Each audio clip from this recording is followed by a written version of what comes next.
Monsieur le Président, Sylvain Tesson, Պարոն նախագահ, Հայաստանից վերադարձած գրող եւ ճանապարհորդ Սիլվեն Տեսոնը գրել է ձեզ. Հայաստանը այնպիսի տարածք չէ, ինչպես մյուսները։ Նրա հավատքը, պատմությունը, հիշողությունը, մշակույթը, վիշտը, հողը, նրա հոգին իրեն դարձնում են Եվրոպայի ֆորպոստ այս ռեգիոնում։ Պարոն նախագահ, հայերը կանչում են ձեզ։ Ֆրանսիան արդյոք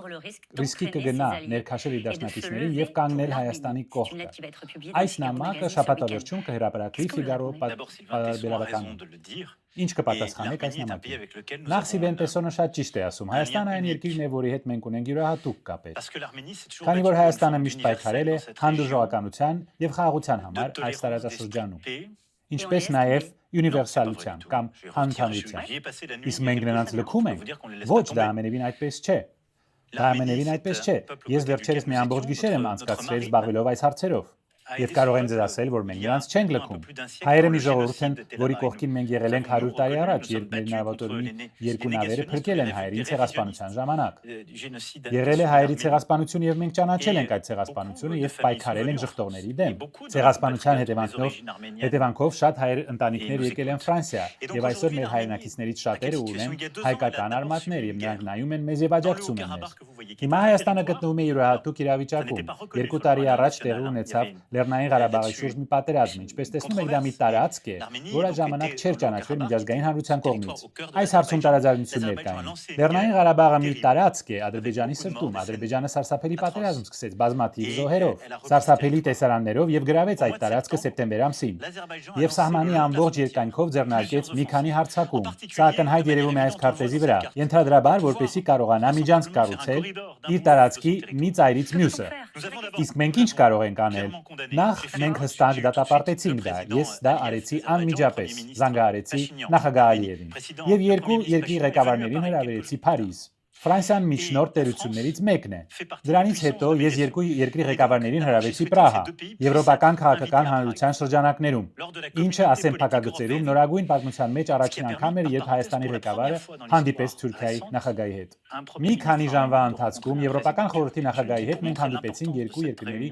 ղեկավարների հետ։ Եվ մենք որոշեցինք, որ երկու կողմերը պարտավորվում են ճանաչել 1991 թվականի սահմանները։ Դա այն սպիտակ գիծն է, որը դուք տեսնում եք։ Եվ մենք որոշեցինք ստեղծել Եվրոպական միության առաքելությունը, որը կմեկնի այս ռեգիոն, որպեսզի արձանագրել պայմանավորվածության եւ սահմանների խախտումները եւ թույլ տա միջազգային հանրությանը իր կարծիքը արտահայտել, վերականգնել կարգ ու կարոնը եւ հարգել միջազգային սահմանները։ Բայց դուք տեսնում եք, որ ամեն ինչ փոխկապակցված է։ Վերջի 2 տարիների ընթացքում դուք այնտեղ ունեք 5000 ռուս զինվոր, որոնք իբր սահմանապահ են։ Եվ Ռուսաստանը օգտագործեց այդ հակամարտությունը եւ ակնհայտորեն խաղաց Ադրբեջանի խաղը Թուրքիայի օգնությամբ։ Նա վերադարձավ այս ռեգիոն, որպեսզի թուլացնի Հայաստանը, որը ժամանակին մի երկիր էր, որի հետ նա մտերիմ էր։ Սա մի մանևր էր, որպեսզի թուլանար Հայաստանը, որպեսզի ռեգիոնում ստեղծվի ապակայունացում, բոլորը թուլանան եւ բաժանվեն միմյանցից։ Ռեգիոնը ապակայունացնել եւ ստեղծել խառնաշփոթություն։ Պարզ ասած, Ֆրանսիան միջնորդական պետություն է, որը ծառայում է երկու կողմերին։ Անցյալ 5 շաբթի որոշում ընդունվեց տեղակայել եվրոպական առաքելությունը այս ռեգիոնում։ Եվ դուք տեսնում եք, որ մենք չենք լքի հայերին։ Իսկ կա ինչ-որ հանդուրժողականություն Ադրբեջանի նկատմամբ, քանի որ մենք համաձայնագրեր ունենք Ադրբեջանի հետ նավթի եւ գազի գնման վերաբերյալ։ Ֆրանսիան Ադրբեջանից չի գնում ոչ գազ, ոչ էլ նավթ, այդպիսի համաձայնագրեր չկան։ Իսկ ուրիշ եվրոպական երկրները։ Եվրոպական որոշ երկրներ, այո։ Բայց ես ասում եմ ձեզ, ինչ վերաբերում է Ֆրանսիային, ես ասում եմ ձեզ ձեր աչքերին նայելով եւ ասում եմ մեր բոլոր հայրենակիցներին, որ Ֆրանսիան չի վաճառում իր արժեքները եւ իր սկզբունքները նավթի եւ գազի դիմաց։